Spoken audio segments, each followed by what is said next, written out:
Hola, en este video vamos a ver conceptos de lógica y de teoría de conjuntos que nos van a ayudar a construir el sistema axiomático de la geometría del plano. Para la geometría euclidiana, como te dije en el video anterior en el que vimos la historia de la geometría, necesitamos tener algunos conceptos de lógica y de teoría de conjuntos, y eso es lo que vamos a ver en este video. Si bien podés avanzar sin mirar este video en el curso de geometría, es recomendable que lo veas porque con estas cosas, con estas nociones de conjuntos y de lógica, vamos a realizar las demostraciones formales de todos los teoremas. Después de este video vas a saber qué es un conjunto, qué es un subconjunto y qué es un subconjunto propio, cómo operar con conjuntos, intersecciones, uniones y diferencias de conjuntos, cómo usar las conectivas lógicas de negación, conjunción y disyunción, y cómo usar cuantificadores existenciales y universales. Vamos a introducir algunas nociones de lógica. En primer lugar, definamos qué es una proposición. Una proposición es simplemente una afirmación a la que le podemos dar un valor de verdad. Puede ser verdadera o puede ser falsa. Por ejemplo, acá tengo algunas afirmaciones y vamos a evaluar en primer lugar si son o no proposiciones. La primera dice: Boca Juniors ganó la Copa Libertadores 2018. Es una afirmación, es falsa. Personal y ahí se viene Martínez para el gol y va el tercero, y va el tercero, y va el tercero, y gol de River, gol de River. Pero es una afirmación, o sea que, en primer lugar, esta que está acá es una afirmación. Déjelo latir en libertad. Déjelo latir en libertad. Imítelo anhelante. Esto que estamos viendo acá no es una afirmación. Esto no se puede evaluar como verdadero o falso. No tiene un valor de verdad. Sino más bien es como una orden, son apelaciones. Esto corresponde a un fragmento de un cuento de Cortázar. En este caso, esto que estamos viendo no es directamente una proposición. 10 por 10 igual a 100. Esto es una proposición. 10 por 10 igual a 200. Esto también es una proposición. Esto puede ser verdadero o puede ser falso. Y en este caso el 4 también puede ser verdadero o puede ser falso. Como vemos, 10 por 10 es 100, es verdadero, y 10 por 10 200 es falso. Ambos son proposiciones porque pueden ser evaluados como verdadero o falso, pero en el primer caso, en el caso 3, tiene un valor verdadero y en el caso 4 tiene un valor falso. Por último, Geometría 1 es una materia del profesorado de matemática. Esto también es una proposición y además tiene el valor verdadero. Entonces, bueno, yo les había propuesto en el ejercicio 1 que planteen dos proposiciones verdaderas, dos falsas y dos afirmaciones que no sean proposiciones. ¿Quién se anima a compartir alguna proposición verdadera? Vamos con las verdaderas primero. La cuarentena ya duró un año. Bien, es una proposición verdadera. Sí, correcto, está bien planteada. ¿Alguna más verdadera? Boca Juniors tiene 6 Copa Libertadores. Bueno, está bien. Quiero retruco, me dijo. Bien. Vamos con la falsa ahora. Un par de proposiciones falsas. Las bananas son violetas. Bien. River jamás fue la vez. La tenía. Qué bárbaro, ¿cómo se nos... Bien. Ahora, todas estas proposiciones nosotros estamos hablando desde un punto... O sea, evaluamos el valor de verdad desde un punto de vista lógico, ¿sí? En la vida real pueden tener valores verdaderos o valores falsos. En términos matemáticos pueden tener cualquiera de los dos valores. Afirmaciones que no sean proposiciones. No se peleen, podría ser una. Bien, correcto. Ahí estás dando una orden, como la frase del cuento que veíamos recién. Estás dando una orden directamente, no le podemos evaluar el valor de verdad. Perfecto. Una pregunta puede ser también, cualquier. Una pregunta también. Pero una pregunta, sí, qué sé yo. ¿Está lloviendo? Sí, no podés darle un valor de verdad. Hay distintos tipos de razonamiento y en geometría vamos a usar en particular el razonamiento deductivo. El razonamiento deductivo se basa en el razonamiento deductivo partimos de un conjunto de reglas o normas y en base a esas reglas vamos infiriendo ciertas conclusiones. Vamos a ver un ejemplo. Si suponemos que estas afirmaciones son verdaderas, acá me dice, si estudio profesorado implica que ya aprobé la secundaria. Es decir, si estoy estudiando el profesorado es porque ya aprobé la educación secundaria. Eso es porque para ingresar al profesorado tenés que tener aprobada la educación secundaria. Otra afirmación es estudio profesorado. Entonces, ¿cuál es la conclusión que podemos sacar? Si yo estudio profesorado, la conclusión es que ya aprobé la escuela secundaria. Vamos a desarmar un poco esto que está... Hay muchas cosas para analizar. En primer lugar, Este conjunto de proposiciones se conoce como argumento. Ese argumento, como se puede ver, está formado por premisas. Y esas premisas, a su vez, están formadas por una o más proposiciones. A través de la inferencia puedo llegar a una conclusión. Ya sé que son muchas palabras, pero vamos a seguir trabajando con esto. Así que no te preocupes, no te asustes, que lo vamos a seguir trabajando. Vamos a decir que nuestras proposiciones son P y Q. Le vamos a poner nombre P y Q. P va a ser estudio profesorado y Q va a ser ya aprobé la secundaria. Entonces, lo que estoy haciendo en la primera premisa es decir que si P, entonces Q. Esto es un condicional, es una de las cosas que vamos a definir en un ratito. Es una proposición compuesta. Y acá me dice estudio profesorado, esa es la proposición Q. Entonces, acá lo que estamos haciendo es usar una regla de inferencia que se llama modus ponens. ¿Qué dice esa regla de inferencia? Si P, entonces Q, y P es verdadero, puedo inferir que Q va a ser verdadero. Esto se llama modus ponens. Ya sé que es mucho lío, ya sé que son muchos términos, pero por ahora lo que quiero mostrarte es a qué nos referimos con razonamiento lógico. Esto es un razonamiento lógico. Partimos de una serie de premisas, que a su vez están formadas por proposiciones, que son estas cosas que se pueden evaluar como verdaderas o falsas, y a través de ciertas reglas lógicas vamos infiriendo conclusiones. Esto es lo que conocemos justamente como razonamiento deductivo. Definamos ahora lo que es una conjunción. Si tenemos dos proposiciones que se llaman P y Q, una conjunción P y Q, esto acá se lee como I, resulta verdadera solamente si las dos proposiciones son verdaderas. Y en cualquier otro modo se dice que la conjunción es falsa. Una forma de recordar cómo se comportan las conectivas lógicas es a través de su tabla de verdad. ¿Qué es la tabla de verdad?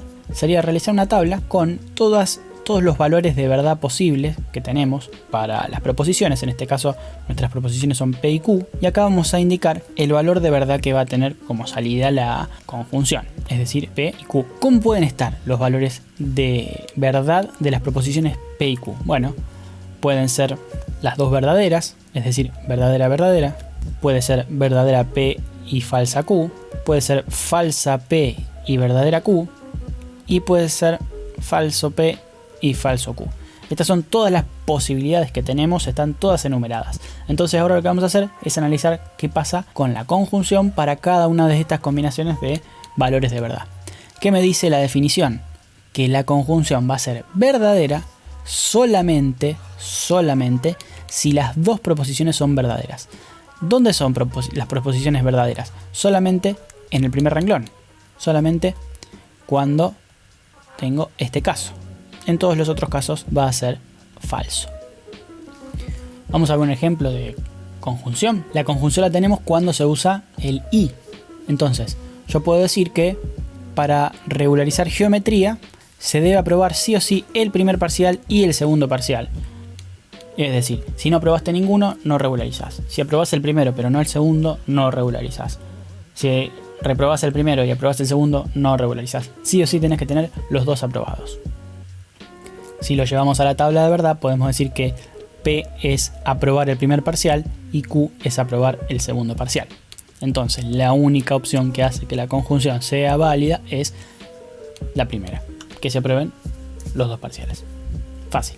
Vamos con otra conectiva lógica. La disyunción, que se lee P o Q, va a resultar verdadera si cualquiera de las dos proposiciones de entrada es verdadera. O sea, si tenemos la tablita de verdad como la que te mostré hace un ratito, podemos analizar la definición de la siguiente manera. La disyunción va a ser verdadera si cualquiera de las dos proposiciones es verdadera. Entonces, en el primer caso, las dos son verdaderas, esta va a ser verdadera. En el segundo caso, verdadera la primera, por lo tanto, esto va a ser verdadero. En el tercer caso, tengo que Q es verdadero, entonces esto va a ser verdadero. Y en el último caso es el único caso en el que la proposición va a ser falsa. ¿Por qué? Porque las dos son falsas. Vamos a ver un ejemplo. Como te decía antes, tenemos una disyunción cuando se usa el o. Por ejemplo, para no mojarme, cuando llueve, tengo que llevar paraguas o pilotín. Llevar paraguas puede ser P y llevar pilotín puede ser Q. Entonces, Si llevo las dos cosas, si llevo paraguas y pilotín, verdadero, verdadero, no me voy a mojar. Si llevo paraguas, pero no llevo pilotín, se supone que no me voy a mojar. Si no llevo paraguas, pero sí llevo pilotín, no me voy a mojar. Y en el único caso en el que me voy a mojar es si no llevo nada, si no llevo ni paraguas ni pilotín, es decir, si son las dos falsas. Diagramas de Venn. Yo les pedí que revisen lo que era un diagrama de Venn. Un diagrama de Venn es un esquema que nos permite ver por ahí de manera gráfica, sobre todo se usa en la teoría de conjuntos, nos va a permitir de manera gráfica analizar los enunciados. Entonces, podríamos hacer un diagrama de Venn de lo que es una conjunción. ¿De qué manera? Diciendo, bueno, si este es P y este es Q, ¿qué pinto entonces para indicar los valores cuando se cumplen las dos simultáneamente? ¿Qué valores responderían en la tabla de verdad? O sea, quiero decir... Porque están cerrados por los dos círculos. Claro, si este es P y este es Q, esto que está acá adentro estaría representando la conjunción, ¿sí? Porque es cuando las dos son verdaderas. En este circulito marcamos cuando P es verdadero, en el otro marcamos cuando Q es verdadero. La parte que se cruza, la parte que se junta es lo que ocurre cuando ambas son verdaderas. Eso en cuanto a la conjunción. La tablita esta de verdad ustedes la tenían ahí, pero quería explicarles por ahí un poco más de dónde sale. Con la disyunción, que es lo que llamamos O, nuevamente, vamos a armar la tabla de verdad. Entonces, ¿cómo opera la disyunción? Digo, bueno, P o Q. Esto sería así, P o Q.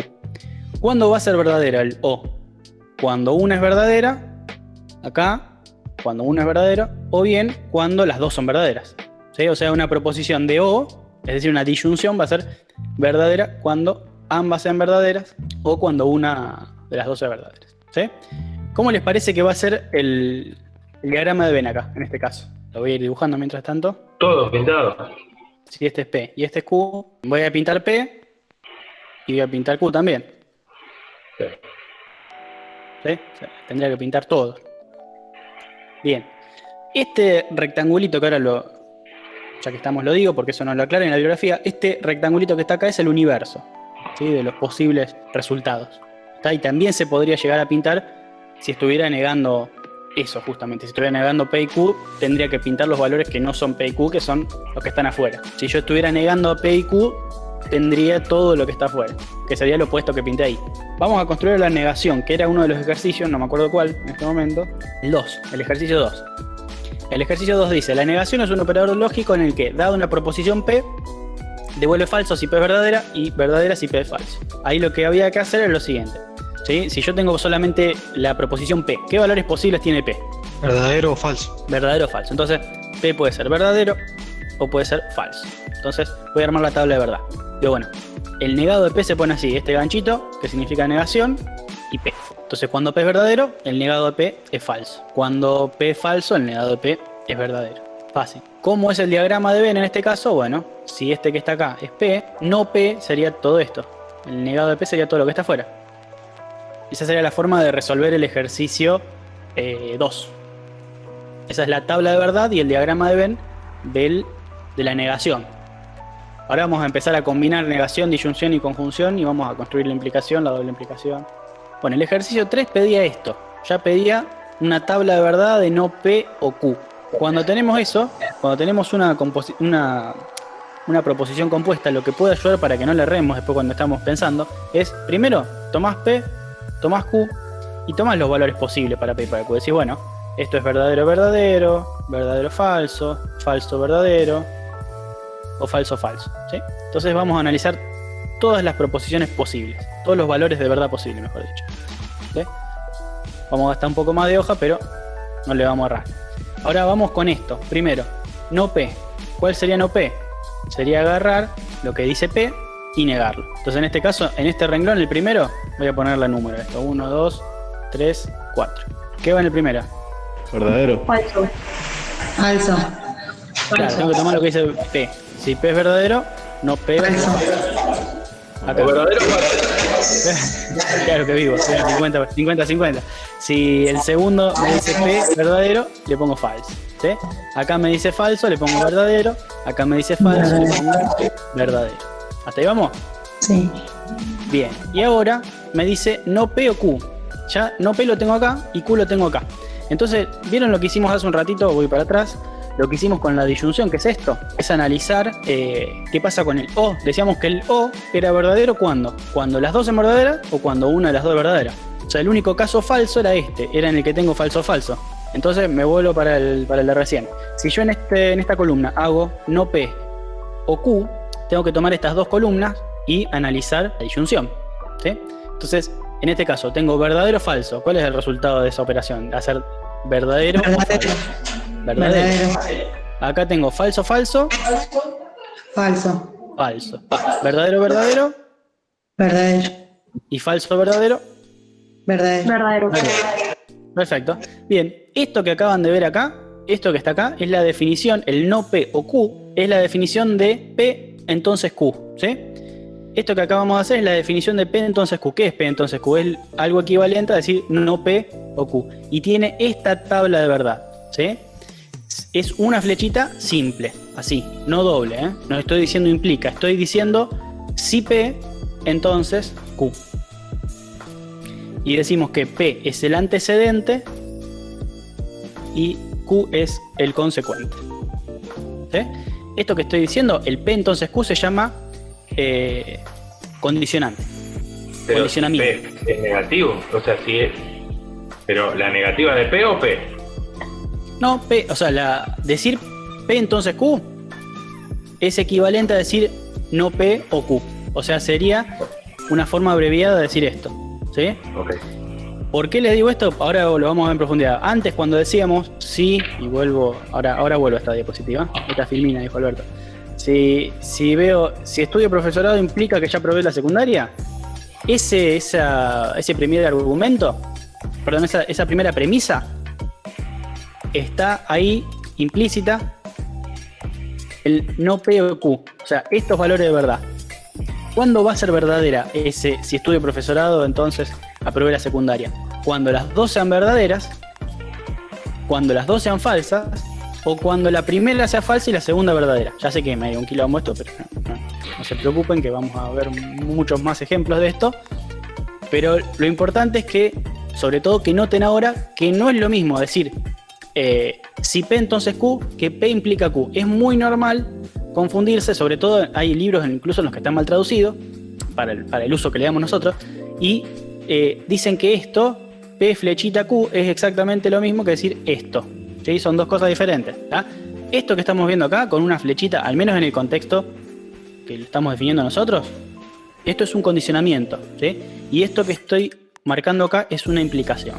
Esto acá, P implica Q, se lee justamente, bueno, P implica Q o P por lo tanto Q. Y lo de acá arriba se lee si P, entonces Q. ¿Cómo lo vemos en el diagrama de Venn? Para verlo en el diagrama de Venn vamos a tener que recurrir a analizarlo por ahí de esta manera. Si yo tengo P acá y Q acá, es decir, no P sería todo lo que está fuera de P, ¿sí? Y si pinto Q también, sería hacer un O, una disyunción con Q. ¿Cómo se les ocurre que es lo que tengo que pintar? Pinta todo menos P. Claro, o sea, todo lo que está afuera de P, Q lo pinto todo. Ya de por sí lo pinto porque es esta parte. O sea que y voy a pintar no también P. pinto lo de P que está dentro de Q. Claro, pero no voy a pintar lo de P que no está en Q. Sí, sería así la cosa. O sea, esto, y lo voy a marcar en rojo, lo que queda afuera, esto que estoy marcando acá no está pintado. No se asusten, no se asusten. Un poquito me voy acordando. Sí, esto después lo vamos a usar un montón cuando hagamos demostraciones. Pero justamente para demostrar, quiero que vean que no es lo mismo hablar de un sí entonces que hablar de una implicación, ¿sí? La implicación, esto se los voy adelantando un poco, decir que P implica Q, estoy diciendo que Q es una conclusión de P, ¿sí? Que por lo que yo pude probar en P, llego inmediatamente a concluir Q, ¿sí? Ahora, si P entonces Q, ¿qué me está diciendo? Y me está diciendo esto, me está hablando de todo este razonamiento, ¿sí? Tengo que analizar todos los valores posibles de verdad para las dos proposiciones para ver si cumple con esto o no. Ahora, se los voy a pedir que lo hagan ustedes, que estaban en los ejercicios. Les voy a pedir que, si lo hicieron, lo revisen, que se tomen un par de minutos y que lo hagan ustedes. Sería muy parecido al anterior, que era no P o Q. Ahora les voy a pedir que hagan no Q o P. Que hagan tabla de verdad y diagrama de Venn, ¿sí? Y que respeten el orden que usamos acá, de P y Q. No que me den vuelta P y Q, porque si no va a ser todo igual, ¿sí? Sino que escriban que partamos de esto, ¿sí? Ustedes tendrían que completar el no Q acá y el no Q o P y el diagrama de Venn. Vale, les dejo un minutito. ¿Quién me tira los 4 así al hilo de no Q? FB. Falso. Bien, correcto, falso, verdadero, bien. Ahora, lo que había que hacer acá era operar con O, el no Q y P. ¿Qué me da acá, en esta columnita? BB, FB. B, F, B. Vamos a analizar a ver si está bien. Para que la disyunción sea verdadera, uno de los dos tiene que ser verdadero. O sea, en este caso este es verdadero, este es verdadero. Acá ambos son falsos y acá este es verdadero, o sea que está bien. Bien, diagrama de Venn, ¿qué pinto? Al revés que el otro. Todo menos la Q. Claro, exactamente. O sea, en el anterior habíamos pintado todos menos la P, acá sería todo menos la Q. Volvemos a repetir, profe. Sí, Q, no Q o entonces, P sería equivalente a decir, Q entonces P. claro, Q entonces P. Sería lo mismo que el anterior, pero al revés.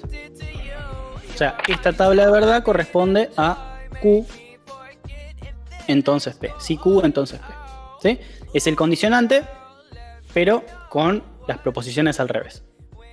¿Sí? Si se fijan, vuelvo para atrás. Acá era el P entonces Q, este es el Q entonces P. Bien. Ahora, en base a los resultados anteriores, ¿sí? Se pide acá, este era el ejercicio 5, hacer esto que está acá arriba, miren. Esto que está acá es si P entonces Q. Es el ejercicio 3. ¿Sí? Y esto que está acá es el ejercicio 4, me parece que era, que es si Q entonces P. Entonces voy a hacer una tabla de verdad que tenga solamente esos dos resultados, P entonces Q, Q entonces P, y voy a copiar, directamente copio lo de la diapositiva anterior. En la diapositiva anterior tenía que era verdadero, falso, verdadero, verdadero, y en la otra es verdadero, verdadero, falso, verdadero. Todo esto que yo estoy haciendo acá, si ustedes se fijan, les convendría hacerlo a lo largo, en una sola hoja. ¿Sí? Pueden poner P, Q, no Q, P entonces, no P entonces Q, no Q entonces P, y esta última al final. Entonces con eso tienen todo junto y pueden analizar todas las proposiciones juntas. ¿Sí? Se los tendría que haber dicho antes de que hagan el ejercicio, pero bueno. Si tienen ganas de escribirlo de vuelta. Bueno, ¿para qué hice esto? Esto es no P o Q, y esto es no Q o P. ¿Sí? ¿Qué voy a hacer acá? Bueno, voy a hacer un AND, un I, una disyunción entre estas dos. La voy a hacer P entonces Q, entre paréntesis, y si Q entonces P. ¿Sí? ¿Cuándo van a ser verdaderos? ¿Cuándo va a ser verdadera esta proposición que estoy enunciando acá? ¿En el caso 1, en el caso 2, en el caso 3, en el caso 4? Cuando las dos sean verdaderas. Claro, exactamente. Como es un I, va a ser verdadera acá y va a ser verdadera acá. ¿Sí? Acá va a ser falsa y acá va a ser falsa. Lo que voy a agregar acá es lo que yo les decía que hace falta poner. Esto que estoy poniendo acá a la derecha es lo que va al principio de todo, que es P y Q. P y Q. Nosotros esto lo armamos así. Verdadero, falso, verdadero, falso. Y el Q lo habíamos armado verdadero, verdadero, falso, falso. Vamos a analizar este último y estos dos verdes que agregué al final, bueno, son las que van a la izquierda de todos. No sé si se entendió. Entonces, si se fijan, este coso que está acá no puse eso porque pintó, sino porque esa proposición que están viendo ahí, compuesta, es equivalente a decir P, sí, solo sí, Q. Esa es la tabla de verdad del sí, solo sí. Fíjense la tabla de verdad del sí, solo sí. ¿Cuándo va a ser verdadero el sí, solo sí? Solamente cuando P y Q sean verdaderas, las dos, o cuando P y Q sean falsas, las dos. Solamente en esos dos casos, un sí, solo sí va a ser verdadero. ¿Sí? Por eso se dice que es un doble condicionante. ¿Sí? Porque es un I del condicionante. P implica P, si P entonces Q, y de si Q entonces P. ¿Sí? O sea, es una proposición en la que simultáneamente se cumple esto y se cumple esto. ¿Estamos? Esto se denomina sí, solo sí. Que eso calculo que lo han escuchado alguna vez, sobre todo en las definiciones. Tal cosa es así, sí, solo sí, tal otra. Otra forma en la que pueden haber visto esto de manera implícita es cuando dicen P y Q, lo pueden reemplazar por las proposiciones que ustedes quieran. P es condición necesaria y suficiente para que se cumpla Q. Si dicen eso, están hablando de una doble implicación. Están hablando de un sí solo sí. Es lo mismo que decir P sí solo sí Q. P es condición necesaria y suficiente para Q. ¿Sí? Eso es una forma equivalente. Entonces, es importante acá distinguir tres cosas. La implicación, el condicional y el bicondicional. La implicación era lo que yo les decía. P implica Q. ¿Sí? Esto es, ¿cómo se dice esto? P por lo tanto Q. O bien P implica Q. El condicional es una rayita. ¿Cómo se lee esto? Si pasa P, entonces Q. El entonces en algunos lugares van a ver que está obviado. Directamente la coma se toma como un entonces. Si pasa P, entonces Q. Para el condicional tenemos una tabla de verdad, que es la que vimos hace un ratito. Si ocurre, o sea, la proposición va a ser válida, el condicional, si se cumple esa tabla de verdad. Y después tenemos el bicondicional. ¿Cómo se lee el bicondicional? Sí, solo sí. Sí, solo sí. Ahora vamos a ver cómo es la tabla de verdad, porque es fácil. El diagrama de Venn es fácil. Otro ejemplo puede ser, por ejemplo, no quiero hablar de si llueve, entonces, porque en todos los libros de lógica van a encontrar llueve, no llueve. Este también está requemado en los libros de lógica, pero por ejemplo, si tengo carnet de conducir, entonces soy mayor de edad, ¿sí? Les pregunto yo, ¿es reversible eso? Yo puedo decir, si soy mayor de edad tengo el carnet de conducir. ¿Es verdadero siempre? No. No. ¿Sí? No. Suponiendo que ser mayor de edad es condición para tener el carnet de conducir, sabemos que es condición necesaria pero no suficiente. O sea que en ese caso, si yo digo P, soy mayor de edad, y digo Q, tengo carnet, lo que estoy diciendo es una proposición del tipo P implica Q, pero no sería P sí solo sí Q. ¿Por qué no sería P sí solo sí Q? Porque Q no siempre es verdad. Exactamente, porque Q implica P no es verdadera. ¿Sí? Que yo no que sea mayor de edad no significa que tenga carnet. ¿Sí? Yo puedo ser mayor de edad y no tener carnet. ¿Sí? Entonces ahí está el ejemplo que había dado hoy Adán. Cuando pensamos en el condicional, tenemos que pensar si yo doy vuelta a las proposiciones, si sigue siendo verdadero. Si es verdadero de las dos formas, es un bicondicional. Si es verdadero solamente en esa forma, es simplemente un condicional. Un sí entonces. ¿Está? No hicimos la tabla, el diagrama de Venn de la doble implicación. ¿Cómo les parece que será el diagrama de Venn de la doble implicación? Les retrocedo un cachito. El de Q implica P es así. Solamente tengo, sin pintar, esto. ¿Sí? Y el de P implica Q es así. Solamente tengo esto sin pintar. Y vuelvo un cacho para atrás. ¿Sí? Cuando hablamos de un I, pasa esto. Solamente pinto lo que tienen en común. Tenemos entonces este diagrama y tenemos que considerar ese diagrama y este diagrama. ¿Qué es lo que ambos tienen en común? ¿Qué les parece que tenemos que pintar entonces? Puede ser la parte que comparten P y Q y todo lo que no es ni P ni Q. Perfecto, exactamente eso es. ¿Sí? Exactamente. Es la intersección de ambos y lo que está afuera. Eso es la doble implicación. ¿Por qué hago los diagramas de Venn? Porque van a ver por ahí de manera más gráfica y lo pueden relacionar aparte con conjuntos, lo que les va a ayudar un poco en cálculo. Verlo así, pinta el medio y el universo. Sí, exactamente. Muy bien. De esa manera, esto sería el sí solo sí. ¿Sí? Este es P, este es Q. Entonces fíjense, lo que está acá adentro sería cuando ambos son verdaderos. Y lo que está acá afuera es cuando ambos son falsos. Verdadero, verdadero y falso, falso. Esos son los dos casos que estamos pintando. Hablemos un poco de conjuntos. Un conjunto es una colección de elementos. Nuestros elementos pueden ser números, o pueden ser, como va a ser en el caso de geometría, puntos, o pueden ser matrices, o puede ser cualquier objeto matemático. Vamos a denominar a los conjuntos con letras mayúsculas, A, B, C, etc. Y a los elementos de esos conjuntos con letras minúsculas. A minúscula, B minúscula, C minúscula, etc. La forma más sencilla de definir un conjunto es enumerando todos los elementos que tiene adentro. Esto se llama definición por extensión. Y siempre que definamos un conjunto lo vamos a hacer entre llaves. Vamos a ver un ejemplo. Defina al conjunto de nombre A que contenga a tres defina al conjunto de nombre A que contenga a tres animales. Nombre de conjunto A mayúscula y entre llaves enumero a tres animales que pueden ser, por ejemplo, gato, perro, conejo. Los separo con punto y coma. por ahí en un libro, algún libro que esté en inglés, vas a ver que usan la coma porque ellos usan el punto para el decimal y bueno, no hay confusión. Bueno, entonces digo, gato es un elemento del conjunto A. Para decir que gato es un elemento que está dentro de A, un elemento que pertenece a un conjunto, usamos el símbolo de pertenencia, que es esta E. Entonces yo puedo decir que gato pertenece, esto significa pertenece, al conjunto que se llama A. Es importante destacar que la pertenencia es siempre entre un elemento y un conjunto. Es decir, lo que está a la izquierda del símbolo de pertenece es un elemento y lo que está a la derecha es un conjunto. También podríamos decir que tenemos un elemento que se llama paloma y no pertenece a A. Para eso usamos este símbolo, que significa no pertenece. La paloma no pertenece al conjunto A. Vamos con otro ejemplo. Defina al conjunto de nombre B que contenga los números 1, 2 y 3.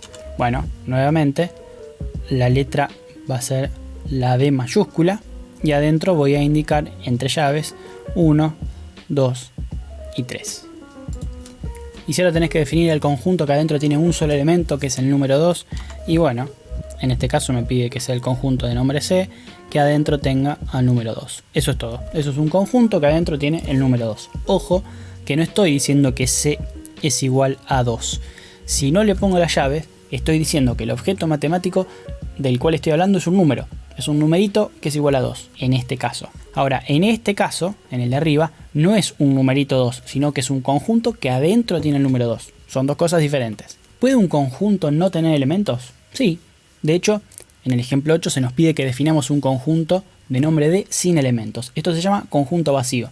Y hay dos formas de escribirlo que son las siguientes. Podés decir simplemente que D es igual a, y pones llave, llave. Esto es un conjunto vacío. O bien podés decir que D es igual a, y pones esta cosita, este símbolo que significa conjunto vacío. Pero tenés que tener la precaución de no escribir esto que está acá. ¿Por qué? Porque esto en realidad no es un conjunto vacío. Esto es un conjunto, porque lo estoy definiendo entre llaves, que adentro tiene un conjunto vacío. ¿Sí? Bueno, creo que se entendió. Ahora, ¿qué pasa si tengo que definir un conjunto que tenga a todos los números naturales? Bueno, puedo decir, mirá, E va a tener, abro llave, al 1, al 2, al 3, y tengo que seguir infinitamente. No puedo cerrar en ningún momento ese conjunto. Bueno, ahí lo que se puede hacer es poner 3 puntitos suspensivos, cerrar la llave y esto acá indica que sigue indefinidamente. Ahora, lo que suele ser una mejor opción es recurrir a otro tipo de definición de conjuntos que no es la definición por extensión, porque no podemos contar a todos los elementos de los números naturales. Entonces lo que hacemos es utilizar una definición por comprensión. ¿Qué significa eso? Esto significa que voy a definir el conjunto a través de una regla, ¿sí? Y para hacer eso voy a recorrer al conjunto E, que es el conjunto de todos los números naturales, con una variable. Es decir, yo sé que el conjunto E tiene al 1, al 2, al 3, al 4, al 5, y así siguiendo, indefinidamente. Y a estos números yo los puedo recorrer con una variable a la que voy a llamar z minúscula. Y voy a decir z va a variar en los números naturales. Z pertenece a los números naturales. Entonces, ¿cómo defino al conjunto E? Digo, bueno, mira, a E lo voy a recorrer con una letra, con una variable z. De manera tal que, esta barra significa tal que, de manera tal que z pertenezca a los números naturales. Esa es la regla que le voy a dar a z para que recorra todo el conjunto. Y listo, esta es nuestra definición por comprensión del conjunto E. Recordemos que esta es una definición por extensión y esta es una definición por comprensión. Por ahí en algún libro la podés encontrar con otro nombre. Vamos a hablar ahora de cuantificadores. Un cuantificador nos permite saber cuántas veces se cumple una propiedad dentro de un conjunto. Los cuantificadores que vamos a usar en geometría son el cuantificador existencial, que se denota con esta letrita que significa existe. La negación del cuantificador existencial. Esto que estamos viendo acá significa no existe. No existe ningún elemento que cumpla con esas características. El cuantificador existencial único, ¿sí? Que es el existe pero con el signo de admiración, que significa existe un único elemento que cumple la característica, y el cuantificador universal, que significa para todo. Vamos a ver cómo se usa esto. Vamos a ver algunos ejemplos. Vamos a suponer que tenemos un conjunto que se llama A, que está formado por los números 2, 4, 6, 8, 10, 12, 14. Entonces voy a decir que tengo un elemento que se llama A minúscula que pertenece al conjunto A. Cuando digo esto estoy hablando de un elemento A que puede ser cualquiera de estos, puede ser 2, 4, 6, 8, 10, 12, 14. Entonces, si yo necesitara hablar de una determinada propiedad, por ejemplo múltiplos de 4, y necesitara para hacer alguna demostración o para lo que sea, hablar de múltiplos de 4, y necesitara al menos un múltiplo de 4, en este caso vemos que los múltiplos de 4 en este conjunto son 4, 8 y 12. 4 por 1, 4, 4 por 2, 8, 4 por 3, 12. Para decir que existe al menos un elemento que sea múltiplo de 12, voy a decir que existe un A perteneciente al conjunto A, es decir, esto que está acá es esto que habíamos dicho. Voy a recorrer al conjunto A con una variable A, de manera tal que A es múltiplo de 4. De esa manera se utiliza el cuantificador existencial. Y con esto estoy diciendo existe al menos un A, acá digo quién va a ser A, y acá defino la propiedad. Vas a ver que en algún libro por ahí, en vez de usar el tal que, esta barrita, te van a poner una coma y acá te van a poner la propiedad a la derecha, pero es lo mismo. Entonces repasemos, ¿qué significa eso? Que existe al menos un múltiplo de 4. Ahora, si tuviera que usar el negador del cuantificador existencial, tendría que buscar alguna propiedad que no se cumpla para ninguno de estos elementos. Bueno, podemos decir que ninguno es impar. ¿Cómo hago para decir que no existe ningún número impar? Voy a usar el negador del cuantificador existencial. Voy a decir no existe. No existe. ¿Qué es lo que no existe? No existe ningún número impar. Vamos a recorrer ahora con un número B o vamos a usar el mismo número A. Voy a decir no existe ningún número A que pertenezca al conjunto A, de manera tal que A sea impar. No existe. ¿Qué estoy diciendo con esto? Que no existe en A ningún número impar. Bueno, y en el de arriba decía que existe al menos un múltiplo de 4 en A. ¡Ah! Me quedé sin batería. Vamos a usar ahora el cuantificador existencial único. Yo veo que acá existe un único número primo que es el 2. Entonces, ¿cómo digo que existe un único número primo? Bueno, digo, existe un único A perteneciente a A, tal que A es primo. En A existe un único número primo. Y ahora vamos a usar el cuantificador universal. El cuantificador universal se puede usar acá para indicar que todos los números del conjunto son pares. Entonces yo puedo decir, bueno, mira, para todo A perteneciente a A, ese A, ese numerito A, es par. ¿Qué me está diciendo esa expresión? Que todo número en A es par. Y te fui cambiando un poco las formas de decirlo coloquialmente para que veas bien cómo se usan los cuantificadores en el lenguaje simbólico y cómo los podés encontrar coloquialmente por ahí o cómo podés leerlo, ¿sí? Recordá bien que este simbolito es para todo y se usa de esta manera, para todo, y después va la variable o el elemento, mejor dicho, del conjunto que tiene que cumplir con la propiedad. La propiedad está acá, pero siempre es esa sintaxis: el cuantificador, después el elemento, después la propiedad. Bueno, y obviamente no te olvides de indicar la condición que tiene que cumplir el elemento. En nuestro caso, el elemento A siempre recorría el conjunto A mayúscula. Vamos a hablar de subconjuntos ahora. Decimos que A es subconjunto de B si todos los elementos de A están incluidos en B. Y se usa este simbolito que se lee está incluido. A está incluido en B. Ahora, es importante notar que A es un conjunto y B es un conjunto. ¿Por qué digo esto? Porque cuando decíamos que A pertenece a B, por ejemplo, cuando usábamos el signo de pertenencia, en ese caso, pertenencia, En este caso, esto es un elemento y esto es un conjunto. Lo que está a la izquierda del pertenece es un elemento, lo que está a la derecha es un conjunto. Cuando hablamos de subconjuntos, el de la izquierda es un conjunto, el de la derecha es un conjunto. Y como ya sabemos usar cuantificadores, acá nos hacemos los cancheros y usamos cuantificadores. Decimos A está incluido en B, si solo si, para todo X perteneciente a A, X también pertenece a B. Vamos a ver un ejemplo sencillito. Y voy a tratar de no dibujarme la cabeza. Vamos a ver un ejemplo. Este conjunto que está acá se llama B, ¿sí? Y vamos a suponer que adentro tiene un conjunto que se llama A, que tiene esos elementos que son el 1 y el 2. Entonces yo acá puedo asegurar que A está incluido en B, que A es subconjunto de B. ¿Por qué? Porque todos los elementos de A están adentro de B. Vemos claramente que están adentro de B. Algo importante es que el subconjunto incluye la posibilidad de que ambos conjuntos sean iguales. Por eso se le pone este simbolito. El simbolito de subconjunto tiene acá, ¿ves? Que tiene como si fuera un igual acá. Bueno, eso es porque si vos decís solamente que A es subconjunto de B, estás dando la posibilidad de que pase, por ejemplo, lo siguiente: que el conjunto A sea ese que está ahí. Y si te fijas, ahí lo que está pasando es que ambos conjuntos son iguales. Entonces, no quiero ser repetitivo, pero ¿qué significa que A sea subconjunto de B? Que todos los elementos de A están en B, así nomás. Eso incluye la posibilidad de que los dos conjuntos sean iguales.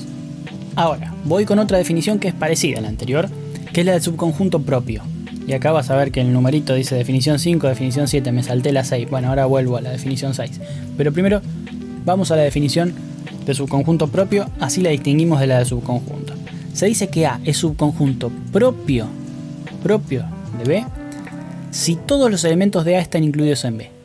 Y acá falta algo, pero A es distinto de B. Y por eso se denota de esta manera. Este ganchito que está acá significa subconjunto propio. Entonces, si tengo los conjuntos A y B, como vemos acá arriba, el conjunto A no es subconjunto propio de B. ¿Por qué? Porque son iguales. Y acá te está diciendo que no pueden ser iguales. Un ejemplo de subconjunto propio puede ser el que vimos al principio.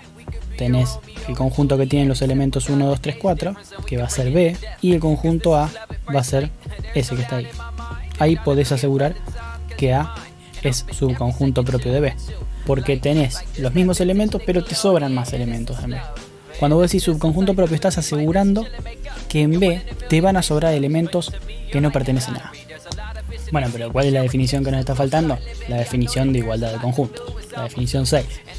Se dice que A es igual a B. Ojo que estoy hablando de A es un conjunto, B es un conjunto. A es igual a B si todos los elementos de A están incluidos en B y todos los elementos de B están incluidos en A. Cuando eso pasa, decimos que los dos conjuntos son iguales.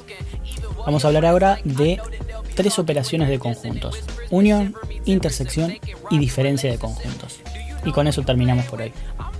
Decimos que la unión de dos conjuntos A y B es una operación entre conjuntos. Así como tenemos suma, resta, multiplicaciones y divisiones de números, entre conjuntos tenemos la unión, que se denota con esta U grandota, y es una operación que te devuelve otro conjunto en la que los elementos son los mismos de A y de B. Vamos a ver cómo lo definimos acá simbólicamente.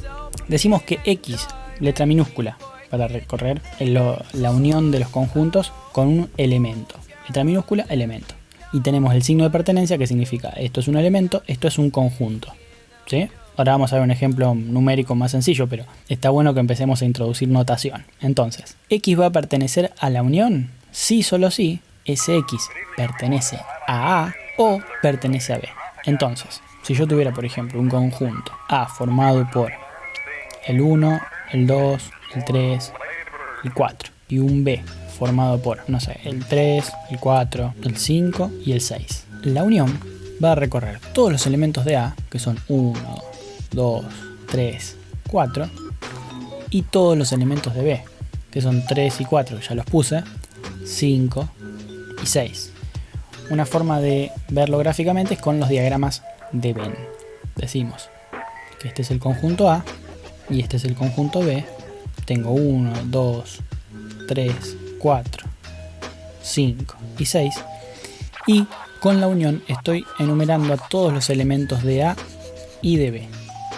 En cambio, cuando hablo de la intersección es otra operación que se denota con, así como si fuera esta U pero dada vuelta.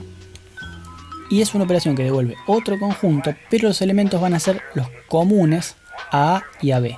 Es decir, van a ser los elementos que están en A y en B a la vez.